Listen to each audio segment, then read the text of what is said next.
Dialogue வந்து ரொம்ப எழுத்து வந்து பயங்கரமாக இருக்கும். அந்த எழுத்து வந்து உண்மையிலே போற்றப்படும் இந்த படம் பார்க்கும்போது. என்னை பொறுத்த வரைக்கும் தேங்க்யூ சார், ரவி சாருக்கு ரொம்ப நன்றி. இந்த படத்தை இவ்வளோ தூரம் கொண்டு வந்து கர்நாடகா வரைக்கும் சார் அதை நம்மளே ரிலீஸ் பண்ணுவோம் சார், நம்மளே ஸ்ட்ரைட்டாக ரிலீஸ் பண்ணுவோம்னு அவர்கிட்ட சொல்லி அது இப்போ வரைக்கும் அதை இவ்வளவு தூரம் கொண்டு வந்துட்டு இருக்காரு. ரொம்ப நன்றி. உங்களை சேர்த்து வச்சதுக்கு பாலமா இருந்த இது அது மட்டும்தான். அந்த பாலம் ஸ்ட்ராங்கா இருக்கணும். இப்போ வரைக்கும் ஸ்ட்ராங்கா இருக்கேன், இன்னமும் ஸ்ட்ராங்கா இருக்கணும். அந்த பாலம் அந்த பேலன்ஸ் பண்றவங்களுக்கு தான் தெரியும் அதோட இது. அப்படிதான் நான் இருந்துட்டு இருக்கேன். ரொம்ப சந்தோஷமா இருக்கு. என்னன்னா, இந்த சமுதாயத்தின் மீது பேரன்பு கொண்டவன் ஒரு எழுத்தாளனா இருந்தா எழுதி தீர்ப்பான், ஒரு பாடலாசிரியனா இருந்தா பாடி தீர்ப்பான், ஒரு படைப்பாளியா இருக்கும்போது தன்னுடைய கோபத்தை படைப்புல தான் காட்ட முடியும். நிறைய நிஜங்களை பேசக்கூடிய ஒரு படைப்பு. அப்படி இருந்தது. படம் பார்த்துட்டு அப்படியே வெளியே வரும்போது ஒரு மாதிரி ஆயிடுச்சு. எனக்கெல்லாம் அண்ணன் அவ்வளவு பிடிக்கும். நாங்க 2 பேரும் சின்ன குழந்தைங்க மாதிரி கொஞ்சம் விளையாடிட்டு இருப்போம்.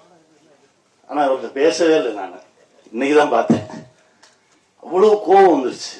அது வந்து அது ஒரு நடிகராகவும் இந்த கதை அந்த தாக்கத்தை நம்மளை உண்டாக்கி இருக்கிறது அப்படின்றதுதான் ஒரு பெருமகிழ்ச்சி எனக்கு. ஸ்டன்னிங்கா இருக்குது.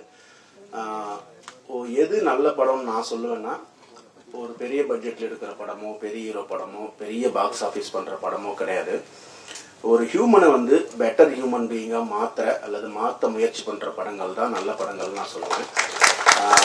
நந்தன் வந்து நம்மளை பெட்டர் ஹியூமன் பீயிங்கா மாற்ற முயற்சி பண்ணது. இது வந்து விராசரவணன் வந்து பத்திரிகை தொழிலிருந்து வந்திருக்காருன்றதுக்காகவோ, சசிகுமார் சார் வந்து பொருட்காட்சியில் வச்சு பாதுகாக்கிற அளவுக்கு நல்லவர்ன்றதுனாலயோ இல்லை. இந்த படம் நல்ல படம், அதனால கண்டிப்பா எல்லாரும் சப்போர்ட் பண்ணுங்க. நன்றி.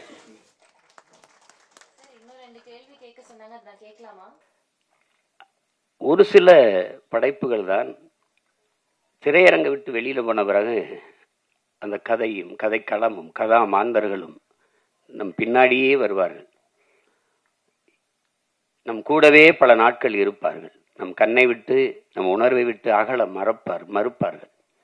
அப்படிப்பட்ட ஒரு தாக்கத்தை ஏற்படுத்திய படைப்பு தான் என்னுடைய தம்பி ரா சரவணன் அவர்களுடைய படைப்பு நந்தன்.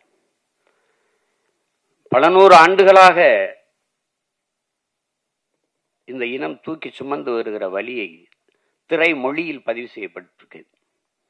நந்தனை எரிக்கும் போது நந்தன் எப்படி கதறி அழுதிருப்பானோ அந்த கதறல் தான், அந்த கதறல்களின் சில சிதறல்கள் தான் இந்த திரைக்காவியம் இது.